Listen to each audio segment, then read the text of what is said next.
Hey friends, it's Anne. Are there people you think of as saints? Well, on this episode of To the Best of Our Knowledge, producer Shannon Henry Kleiber is going to take us on a journey through New York City in the footsteps of peace activist, journalist, and single mother Dorothy Day. And if you haven't heard of her, well, she is up for sainthood in the Catholic Church. Keep listening.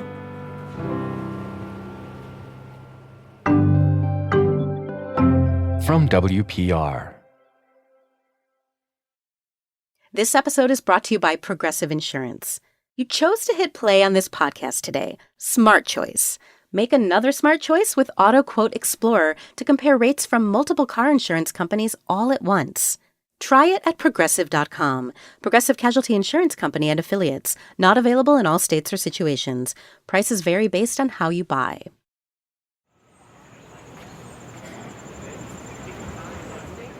It's To the Best of Our Knowledge. I'm Anne Strainchamps. And today, Shannon Henry Kleiber is taking us on a journey through New York City on pilgrimage with Dorothy Day. Hi, I'm Shannon. She doesn't lose time. Hi, Shannon. Nice to meet you. I'm Alex Avatabli. Shannon, it's nice Yes, to meet nice to meet you. Shannon, I can hear the city all around you. Where exactly are you? We're standing under the statue of George Washington near the entrance to Union Square. This is where it all began. On May 1, 1933, Issue 1, Volume 1 of the Catholic Worker newspaper was distributed here in Union Square on May Day among all the communists and the socialists, in fact informing everyone, and to many Catholics' surprise, that the Catholic Church had teachings that were pro-labor. So I think a lot of people have probably never even heard of Dorothy Day. What should we know? Right. So in 2015, Pope Francis spoke to Congress and praised who he called four representatives of the American people: Abraham Lincoln, Thomas Merton, Martin Luther King Jr., and Dorothy Day. A lot of people said at that moment, Dorothy Day? But not you. Right. So growing up Catholic and with a father who was a former Jesuit priest, Day was someone talked about in my house. I've always been fascinated by her. How come? She was a radical peace activist, a journalist, and a single mother. She co-founded with Peter Morin the Catholic Worker Movement in 1933. I feel like I should know what that was, but I don't really know that much. What was the Catholic Worker Movement? Yeah, so it's still a newspaper, the Catholic Worker newspaper, which is sold for a penny a copy. And it's a network of houses that feed and house the poor. And there are actually now more Catholic worker houses, nearly 200 today, than there were in Dorothy Day's lifetime. Wow. So she died in 1980. And yet it seems like a lot of people think she would make a very relevant saint for our times. Yeah, for some people, she would definitely be an untraditional saint. She had an abortion and then a child out of marriage before her conversion to Catholicism. She was an anarchist, a supporter of nonviolent protests. She marched and picketed for farm worker labor rights with Cesar Chavez. She was arrested several times, and she had an FBI record. That does not sound like somebody many Catholics would even want as a saint. Oh, yeah, she was complicated, and that's part of why I was curious about how she might become a modern saint, and maybe even give us a new way of seeing the Catholic Church. So you set out on a pilgrimage, basically, in New York City, walking around to places where she lived and worked, and you met a bunch of people. Who are we going to meet? My first guides are three people working towards her canonization. Alex Avatabli, he's a retired attorney. Also, Deirdre Cornell, a third-generation Catholic worker who knew Dorothy through her parents. And Dr. Joe Sclafani, he's a retired physician focused especially on the search for miracles. A crucial part of the sainthood process, right? Exactly. The peace movement was very active in Union Square, where there was always somebody on a soapbox discussing their views on the Vietnam War. There was the anti-nuclear movement, and Dorothy Day was sort of the epicenter. She was involved in all of them in some way, shape, or form, and that's because of her fundamental beliefs on peace for the poor, for the underserved, and so this was her home. I grew up Catholic, and I have this little saints book that so many of us had when we were elementary school, probably. And I loved reading about the lives of the saints, the ordinary parts of their lives, the extraordinary parts of their lives, and especially was connected to St. Clare because that was the saint I loved the most. I wanted to ask you about why saints matter to us in this time. Well, in Catholic tradition, the saints have always performed two roles. Father James Martin is an American Jesuit priest. One, they are our patrons, so they're people who pray from us from their posts in heaven. And two, they are our companions, so they're kind of our examples, basically. And, you know, there have been saints as long as there's been the Christian church. I mean, we have St. Peter and all the apostles and Mary Magdalene. They've always been important to Catholics through thick and thin. It's kind of an incredible thing to think about that there'll be new saints. And that process is, I think, for many people kind of confusing. How does someone become a saint? So basically what happens is it starts usually with the local bishop in the local diocese who declares the person, for example, Dorothy Day, a servant of God. That's kind of the beginning. And then it goes to the Vatican, and when all the papers are kind of reviewed and they're called venerable at that stage, then it's sort of up to God, which means that people start to pray to them, right? Ask for their prayers. We have to be clear about that. And once a miracle is approved, and let me tell you, the standards are pretty high. Once one miracle is approved, they are what's called beatified, which means they're called blessed. And then the next miracle means that they can be canonized. When you were going to the Holy Land and doing pilgrimages, how did that connect you to your faith in a different way? Someone said to me once, visiting a saint's locale is like going to the childhood house of a friend. You feel like you understand the friend, but then when you see their house and their family, you understand them much better. Mm-hmm. It's one thing to read about Dorothy Day and say, oh, I really admire her. It's another to say, boy, she was actually physically here. And it grounds the saints in a way that I think is really important. So interesting. Oh, Father Martin, this is wonderful. My pleasure. Have a great pilgrimage and pray for me on that pilgrimage when you can. So you are looking for favors and graces and miracles, literally. Yes, we are. We've been looking for favors, graces, and miracles, and have been collecting them for quite a number of years. This is Dr. Joe Sclafani again.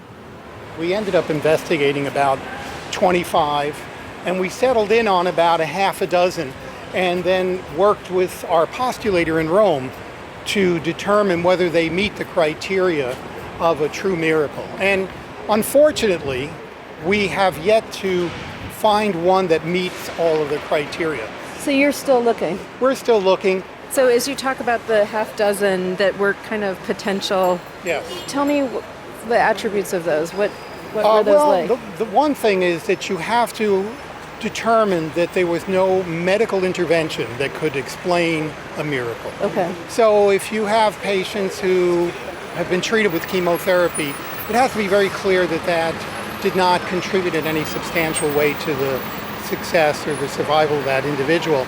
And you're a doctor, you're an obstetrician, so Right. you know medical life, Right. and this is in part why you're working on this That's aspect right. of the canonization process.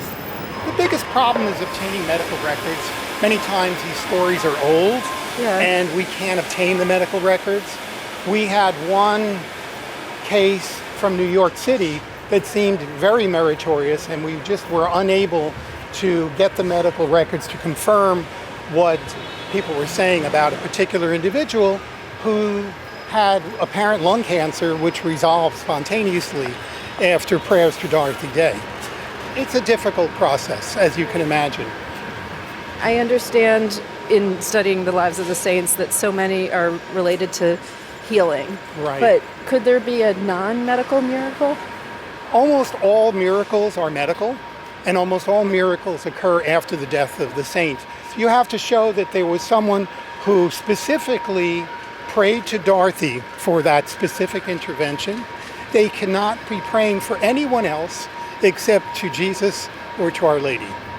And Our Lady is Mary for those non-Catholics listening Yes, to this. yes. Yeah.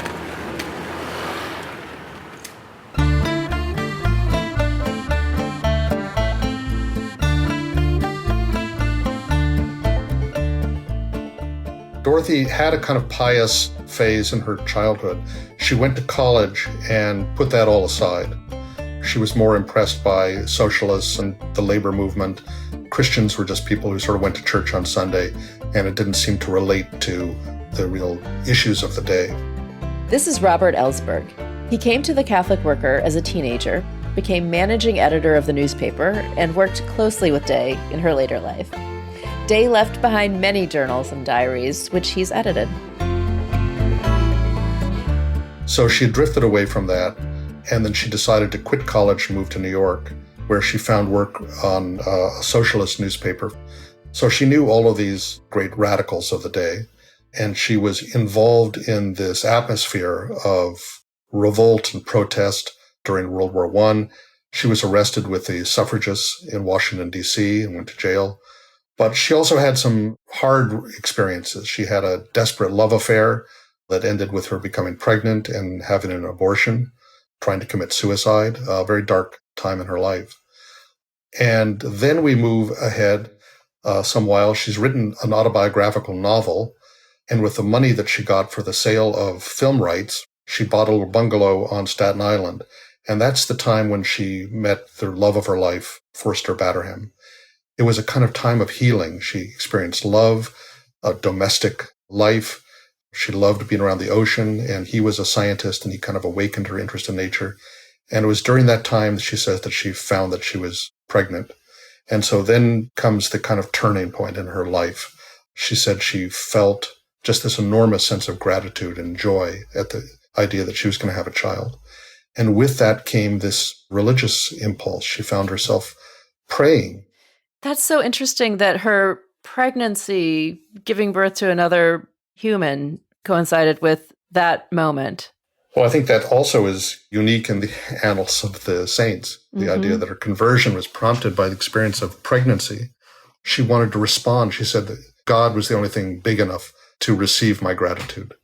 So she, walking down the beach in Staten Island where she was living, she saw the Sister of Charity and went up to her and said, how could I get my child baptized, become a Catholic? Now, Forster, the father, had no interest in marriage, wasn't really interested in bringing children into the world, and had no interest in Catholicism. So it was already a looming tension between them. She describes a very moving section in her autobiography is about the kind of looming shadow that was over her happiness because she had this fear of where this was heading. Tamar was born, she was baptized, and it was like a year later that Dorothy decided to become a Catholic herself. You became her editor, and you have for years been editing Dorothy Day's diaries and letters. You knew her, but you must have gotten a new sense of Dorothy Day by reading her writings. Oh, completely. Reading her diaries and her letters was a real revelation to me. I got to know a different Dorothy Day. It's thousands of pages. You see her interior life. It's when I really took the measure of the holiness of this person. You get a sense of the strain and the difficulty of life in the Catholic Worker, the pressures that were on her from every direction, the complaints from people who always were accusing her of being a hypocrite or being a dictator or of not living up to the ideals of the Catholic Worker or whatever it was, having to be the kind of abbess or mother of this very fractious community and a movement, the strains that she felt as a mother, not being more available to her daughter growing up. And really this effort to examine her conscience and her life and the presence of God and the measure of the gospel. She did not want to be called a saint if that meant putting her on a pedestal, treating her like some person who was utterly, different from ordinary human beings, or someone who had no faults or no flaws. Okay, so where are we now? So right now we're at the front of the Church of St. Francis Xavier, and it is here where Dorothy did occasionally come. We want to show you the tapestries that were just installed here. Oh, the tapestries. This is called the narthex right here, the point where you enter the church, but not into the... Oh, I see Dorothy Day right there. Wow. What do you think of her expression in this? I mean, she's just really looking down at us. I don't know. Deirdre, what do you think? I mean, you I knew think her. she's saying, what are you up to? Are you working? There's a lot of work to be done. This is Deirdre Cornell. She's managing editor of a Catholic overseas mission magazine, and she knew Dorothy Day through her parents and her grandparents. She wants to know that we're keeping the vision alive and that we're working for a better world. And I think she just was so in touch with misery and poverty and suffering and racism and war and so on. I think that's why she's at the center, because she connects so much. She connects people and she connects different types of suffering with multiple causes. You know, we talk now about intersectionality, and I think she had a lot of wisdom in that type of thinking. Mm. It also seems like there's some, I don't know, humor there. Right. Yeah. Yeah. My father used to love to tell stories. He came in 1953, so she was still young and vibrant relatively. Someone once came to the hospitality house and they expected to see this very visionary person, a saint, having these beautiful spiritual experiences, and said to her, "Dorothy, do you have visions?" And she kind of snapped back, "Visions of unpaid bills."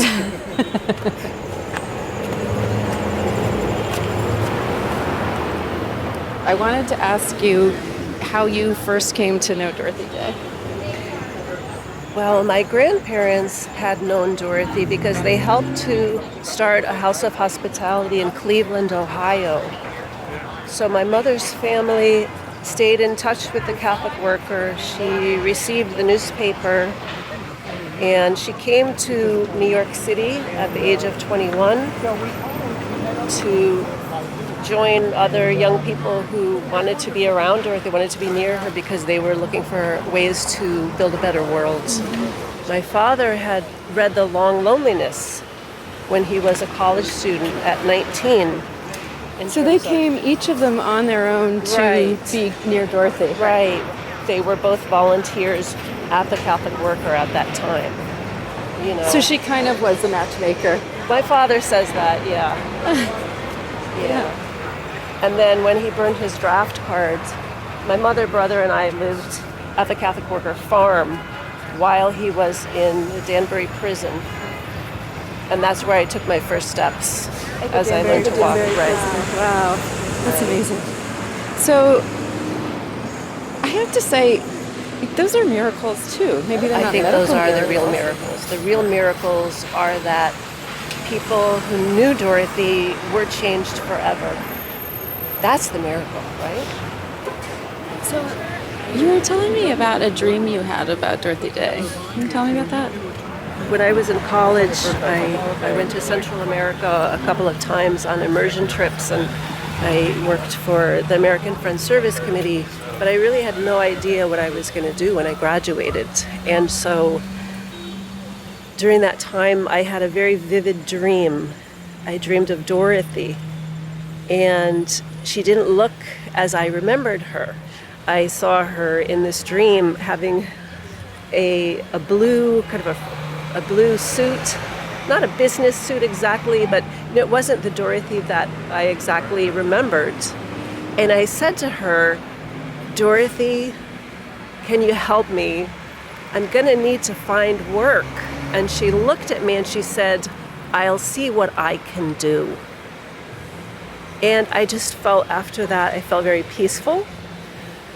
It sounds corny, but it was, I received that as a message that everything would be okay. And, I didn't have to exactly try to follow what my parents had done. You can't replicate.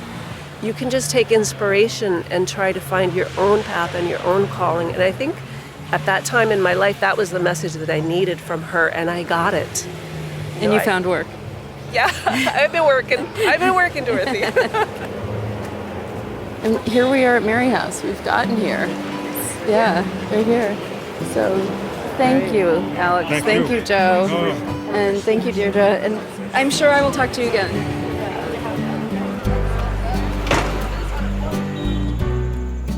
Coming up, Shannon takes us to Mary House, the Catholic worker house where Dorothy Day lived and died. It's To the Best of Our Knowledge from Wisconsin Public Radio and PRX.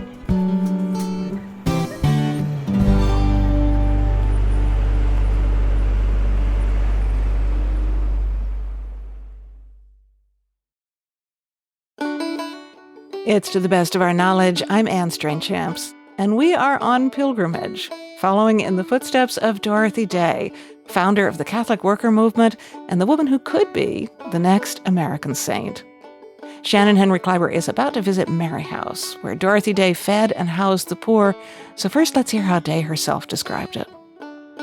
Houses of hospitality are maintained in that way, you see, by the voluntary poverty of those who are participating in the work. Lodging is free, the food is free, people are not questioned, the clothes come in are free. In a cold winter like this last, there have been any number of cases reported by the police of men who are frozen to death, men who have slept in empty buildings. The whole gesture towards trying to provide, trying to go ahead and through voluntary poverty, through a personal sacrifice, this has been the very basic position of the Catholic worker.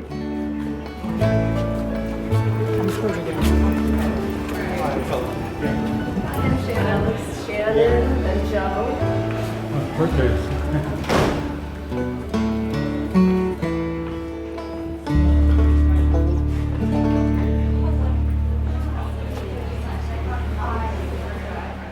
So Mary House is a bustling place.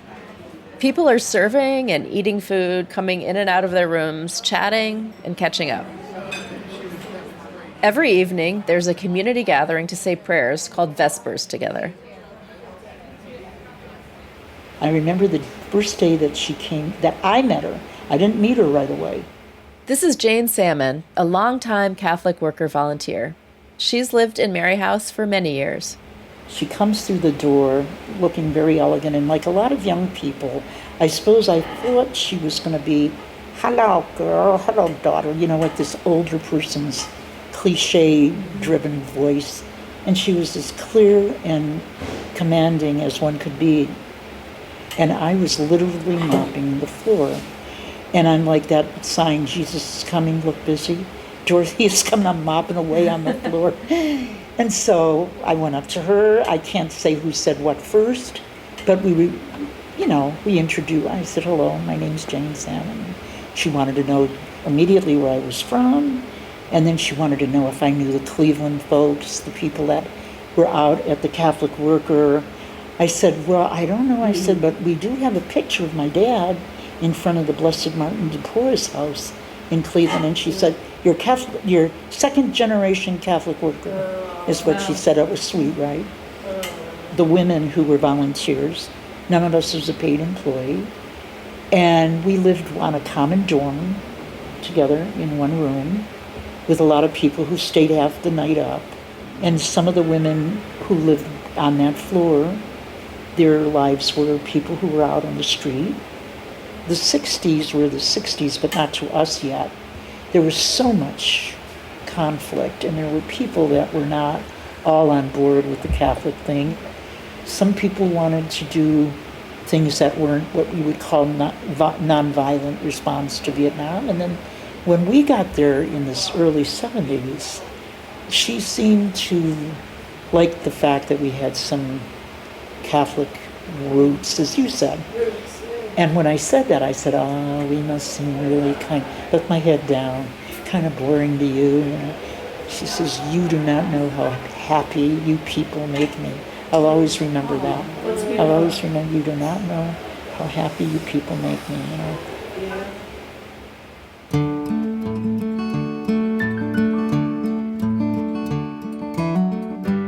One of Day's traits was connecting and influencing people wherever she went in her Catholic worker community. But she also had her own biological family, her daughter Tamar and 9 grandchildren. Martha Hennessy is one of them.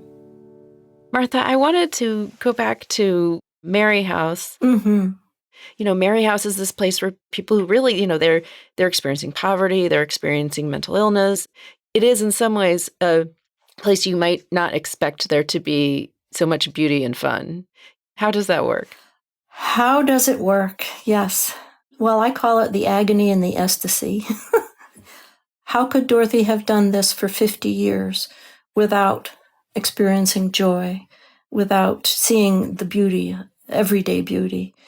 In our world today, in, the Lower East Side, where our lives are completely dictated by this, what Dorothy called the lousy, rotten system of capitalism and the church's complicity in it, resistance to what's wrong and what's evil is a challenge, but also a joy to participate in. And of course, none of us can do it, first of all, without God, and second of all, without each other.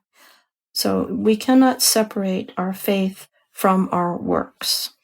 How long were you in prison for? Can you tell me what you were arrested for? And these experiences that you have in your peaceful protesting also seem so inspired by Dorothy. Yes, I would say all aspects of my life have been interwoven with Dorothy. And re-entering Mary House community was certainly through these anti-war actions. So myself and 6 other Catholics, many of them Catholic workers, we walked onto Kings Bay Naval Base, which houses the Trident nuclear submarine fleet on the East Coast. We prayed, we poured our blood, we symbolically hammered on these weapons of mass destruction. We waited to be arrested. I was given a 10-month prison sentence, and I spent over a year with an ankle monitor and house arrests and curfew, etc., etc. Now, Dorothy wrote an essay in September of 1945 called "We Go on Record, the Catholic Worker Response to Hiroshima." So I understood what these weapons were about from the get-go. And these weapons were being tested atmospherically when I was in utero and when I was born in the mid-1950s. And so it is in my bones, literally, and it's embedded in my psyche and my spirituality. This is what Dorothy handed me. Are you going to stand up and speak against this abomination against God's creation? We're not created to destroy, we're created to love. Tell me about your childhood growing up. So you are her granddaughter. You really knew her well. You are family.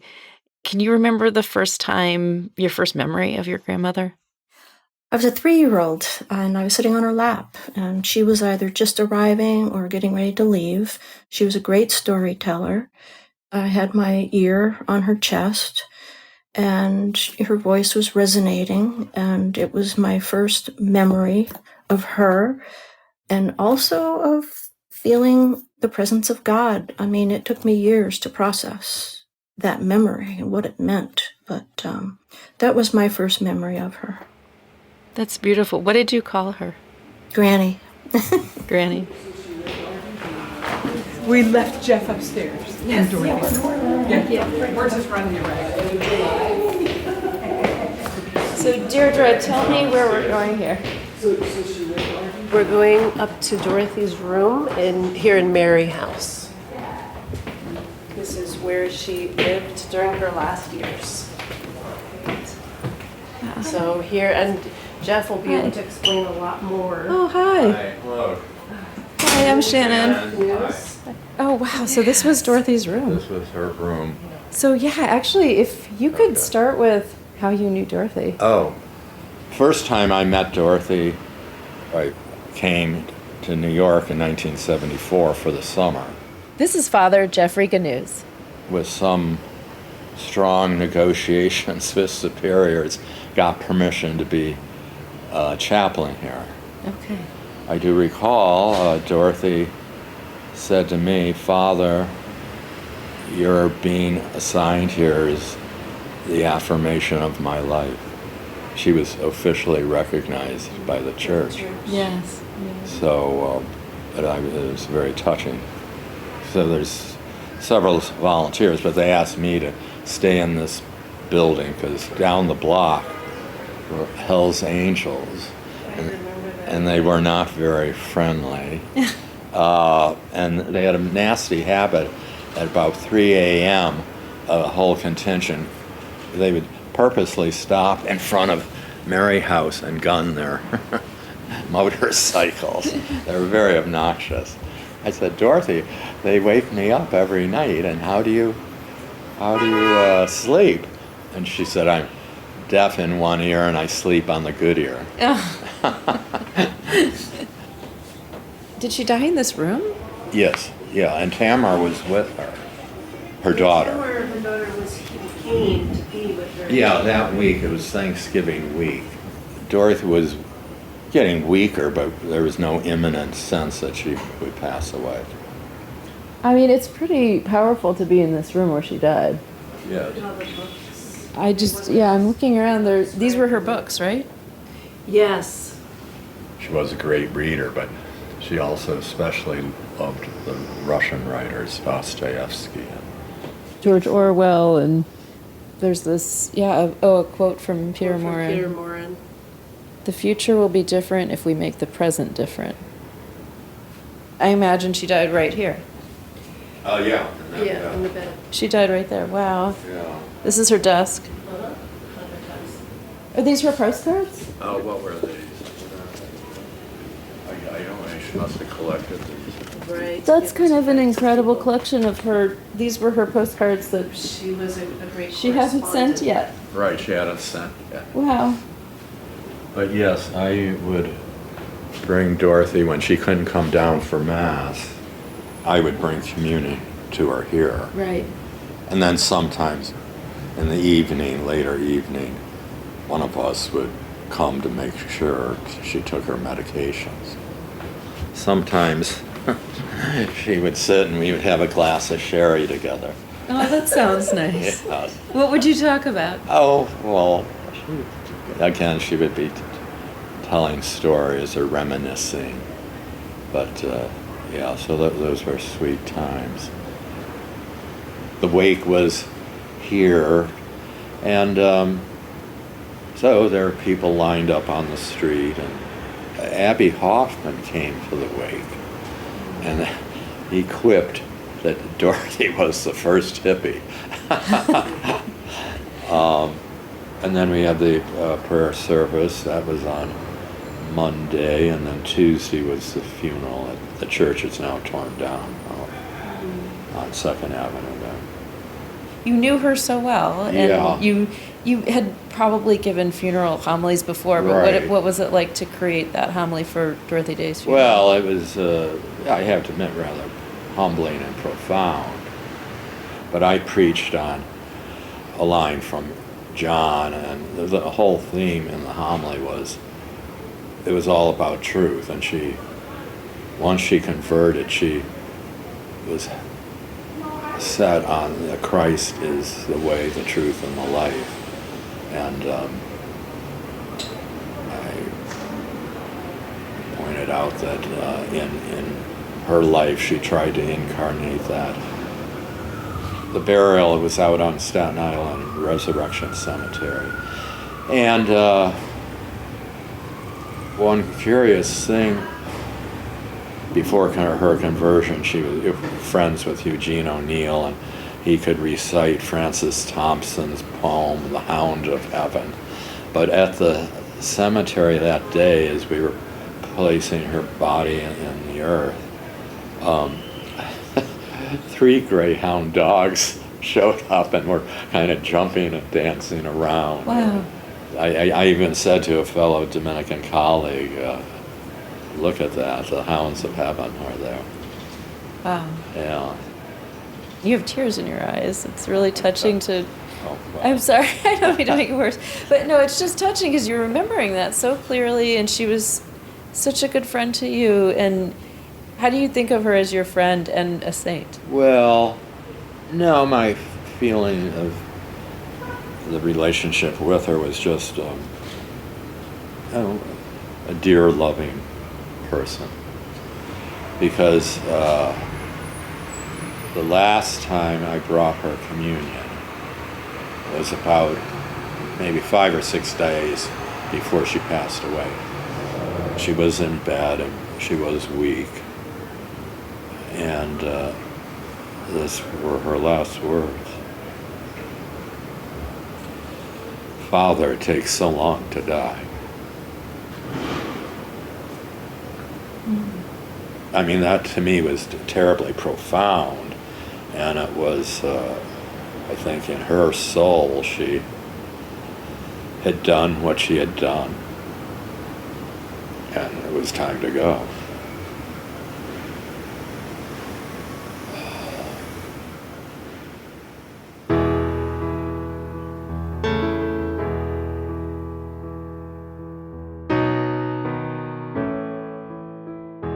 Was there a moment when you realized that Granny was important to other people other than your family?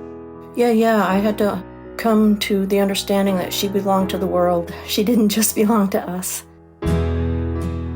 Is it hard to share her with the world? Yeah, of course.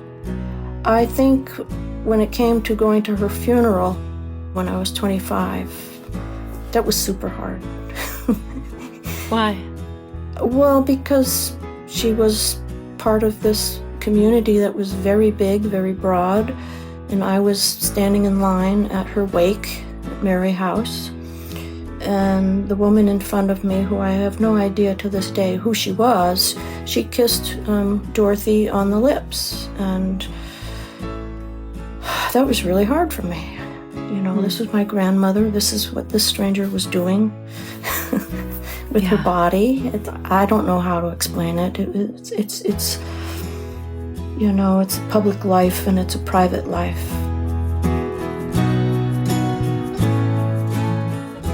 We're talking about the life and death of Dorothy Day and following her path to sainthood. Coming up, what does it take to be a saint? What do we even want from saints? Keep listening here on To the Best of Our Knowledge from Wisconsin Public Radio and PRX. We will hold our ground forever. Hold our ground forever.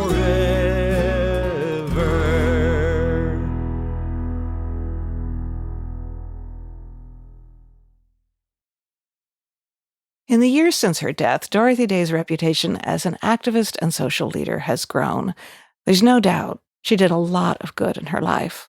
But she certainly wasn't perfect. So what exactly does it mean to call someone a saint? Shannon Henry Kleiber asked Father James Martin more about the complexity of Dorothy Day's life. When you think of Dorothy Day, how do you describe her?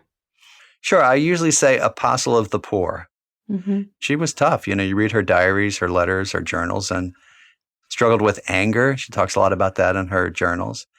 You know, a real person who lived during our times, who was also very holy. She's pretty amazing. I think Robert Ellsberg said that she was the first saint who you could call kind of a political kind of saint. Mm-hmm. So you can say there's a difference between someone like St. Teresa of Calcutta, also called Mother Teresa, and Dorothy Day. While both of them worked with the poor, Dorothy Day really looked at the systems that caused them to be poor.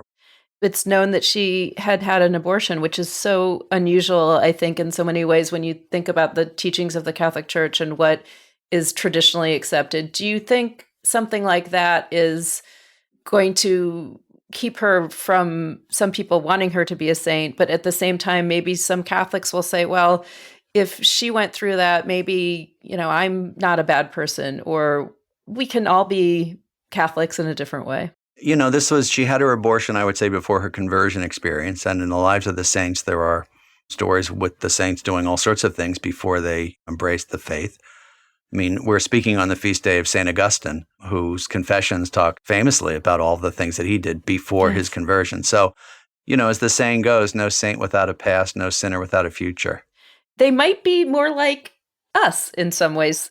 I have been fascinated with Dorothy Day for many years because I'm a Catholic, because I'm a journalist, I'm a mother, and I relate to her in some ways. I also think that she is entirely not like me in so many other ways. I don't have a vow of poverty. I'm not as radical as she was. But I feel like she's somebody who I can learn from. And that's something I think that saints can help us as Catholics do. Absolutely. Very well put. And I would say they might not be exactly like us, but they are like us because they struggle. she struggled with raising her kids, just physically. Mm-hmm. So yeah, you're not exactly like Dorothy Day, but you are like her in lots of ways. And I think the beauty of the saint's life is that it can teach us lots about the Christian path and remind us that it is possible to be holy even in the midst of all the craziness. So they're human beings. They're human beings. The Jesuits, we have an expression called the loved sinner, right? We are all loved sinners. So, if you're a mother, being a holy mother, if you're an attorney, a holy attorney, and being generous and charitable and loving and self-sacrificing, which everyone can do. It's hard though, right? It's tough. Mm-hmm. And the saints found it hard as well. So yeah, we're all called to be saints. That's kind of amazing. And this is not just for Catholics, right? No, This is for everybody. Yeah. I'm talking as a Catholic priest, but I believe it's for everyone. I think we're all called to be holy in our own way. And that Thomas Merton quote, I come back to again and again. For me to be a saint means to be myself. So you think it's going to happen, that she's going to become a saint. Do you have any idea how long this is going to take? No, it's up to God because, we were waiting on that miracle. Miracles take a while. Miracles take a while. She's got to do what she needs to do, and God has to do what God needs to do. I know this sounds very supernatural and strange probably to a lot of listeners, but look, here's how I explain it. You often ask people on earth to pray for you, and people say, yeah, sure. Well, why wouldn't you ask people in heaven to pray for you? And why wouldn't you think that those prayers are listened to? Now, when it happens, who knows? But I really do believe in miracles thanks to the intercession of the saints.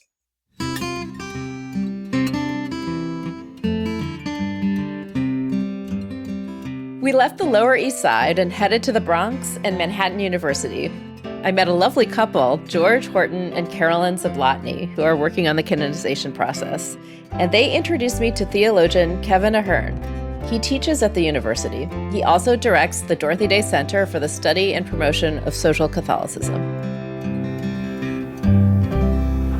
This is our student center. This is the student center. And this is really kind of the heart of our campus. And we call it our campus ministry social action suite. We have these 2 display cases featuring items from Dorothy's life. Oh, wow. Oh, wow. That's her hat. Yes. Yes. I've seen pictures of her wearing that hat, and that's the actual hat. Yeah, please. Wow. We have one display case here that features items most famously from her last arrest with the United Farm Workers in 1973 in California. We also have a flag that was given to her by Cesar Chavez from the United Farm Workers, a cane that she used, a wooden cane that she used when she met Mother Teresa. These are her rosaries. These are some rosaries of hers, some stained glass decorations that she liked. We have a whole collection of postcards that she wrote to her family members that her family donated to us. She apparently loved to write used postcards because postcards limited how much you could say. I like that. That's a lot about her personality, right? Yeah, very Dorothy. Yeah. We have a copy of her FBI file right here. And so what does the FBI file say? It's talks, really good. So people, She loved it. She loved it. Yeah. Apparently she said, that was good. Read that again. Oh. She liked hearing about her FBI records, yeah. Yeah, It has responses of J. Edgar Hoover's. She was on a list of Americans that were most dangerous Americans. Mm-hmm. How many saints have arrest records? Right. It's so fascinating that we're here at a university because this is so much about the next generation and how people are inspired by Dorothy Day and they might relate to her in some way and be inspired. What do you teach about her to your students? Every spring for the last 3 years, I've taught a course more focused on Dorothy's life and witness. And so we read some of her autobiographies, we read about people who were inspired by her, but we also give students the chance as part of the class to go down and to do community engaged learning, where they go down and they volunteer with the Catholic Worker or with another related organization. Going out and serving the poor, going out and working for environmental justice, going out and working for peace, to value careers that are people-centered and not money-centered. I've had students who will go down part of my classes and volunteer at the Catholic Worker community, and they will come to me in tears because they've had an experience where they said, I didn't believe Christians actually practice what they preached. And I don't know if that's a miracle or not, but in my view, it is a miracle to watch a student's life and vision of the universe transformed this woman inspires me. I can imagine a lot of students who go here, and maybe a lot of people who know Dorothy in some way, might think she's already a saint. Most of us, I think, would say we do think she is already a saint, and the church doesn't make saints; they only recognize it. Yes, exactly. That's a really good which is a point, really Carolyn. good distinction. Yeah, it's a really good point because whether it God happens, makes saints, it happens or not. She's already a saint.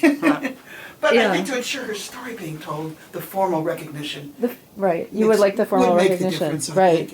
And more on. people would know about her if the formal recognition was made, and that's part of the legacy. But this journey to canonization is part of it all. And the journey has value in itself, right? Mm-hmm. The relationships that have developed around the canonization, from cardinals to Catholic workers to people from all the different walks of life. I believe people want to do good. And I think they've soured on religion because religion has been some of the extremism in religion, the sex abuse crisis, they've put it aside. And yet, when they see someone who puts in action, Martin Luther King, who puts in action the word, I think that would appeal to people. There's something there to reconnect faith and life. I think I am more fully alive because I know this woman lived and I have her model. I hadn't really thought of it like that, but I think that's a saintly expression. Yeah. And it's possible, right? I mean, you could be in her path. Yeah. Well, you use the image of path. The notion of pilgrimage, the notion of path, the notion of a journey to holiness is a very central theme in Dorothy's life. And she even writes about how the only purpose for which we have been made was to become saints. And she uses the image of a seed being planted in us when we were born, that it's struggling to grow into a tree. How do we allow that? What's that path, that growth, that organic development? I think, to say that we can always be better. We can always get more. More fullness, more love. I mean, anyway, it's a love story, maybe. Oh, yeah. We're looking for the Dorothy Day Ferry. What? The Dorothy Day Ferry. Yeah. One of the places Dorothy loved to be was Staten Island. Okay, Staten Island Ferry. She had a cottage there with Tamar's father, Forster Batterham. She's buried on the island, too. George and Carolyn wanted to show me. So we took a ferry called the Dorothy Day. Oh, it is the Dorothy Day. Yeah. There it is. It was commissioned only recently in 2022. It's free and enormous. Wow, okay. It can hold 4,500 people, and it was packed on a beautiful fall day. Oh, look, Ellis Island. Yeah, you can see Ellis Island. Right? Yeah. I mean, that's one of the things I love about her. Well, thinking about immigration and... Yes. Yeah. She knew it was the church of the immigrant poor. Yeah. And that was the church for her. Yeah. This is 3. So is this the top floor? Thank you for riding the Staten Island Ferry. She loved it, yeah. Well, it was where she got pregnant. I think it was a scene of a lot of happiness. As she put it, natural happiness. Yeah. A scene of a lot of heartbreak, too, because embrace where she was being called. She had to leave Foster, whom she dearly loved. I think she wrote someplace, faith doesn't come cheaply. She felt that maybe a cost had to be paid, particularly because of her daughter, because she wanted the daughter, Tamara, baptized.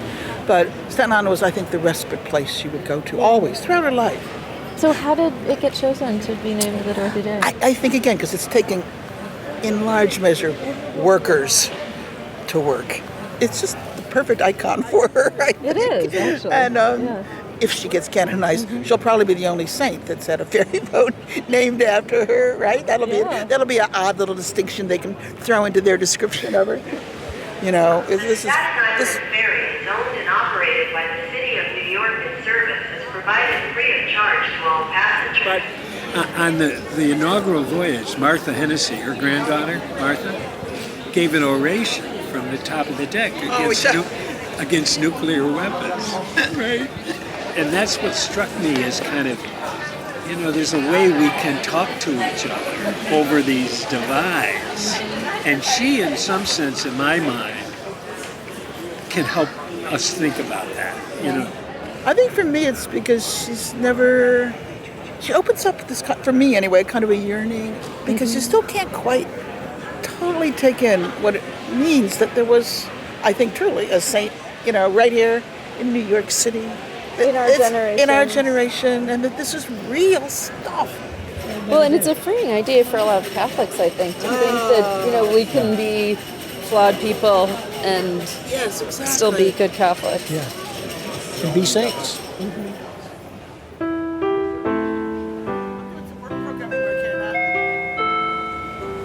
Thank you for riding the Staten Island Ferry. To the Best of Our Knowledge is produced at Wisconsin Public Radio in Madison, Wisconsin, and distributed by PRX. Shannon Henry Kleiber produced and guided us through this hour with help from Angelo Bautista and Charles Monroe Kane. Attention all passengers. Ferry boat Dorothy Day is now arriving. All passengers must go ashore. On dock, please check. Make sure you have your personal belongings with you. Welcome to Staten Island. Our technical director and sound designer is Joe Hartke, with help from Sarah Hopeful. We're grateful for additional music this week from Tom Chapin, Kahn, and the Chapin Sisters. Okay, careful. Thanks also to the Dorothy Day Guild, the Department of Special Collections and University Archives, Marquette University Archives, which houses Dorothy Day's papers and photos. The executive producer of To the Best of Our Knowledge is Steve Paulson, and I'm Anne Strainchamps.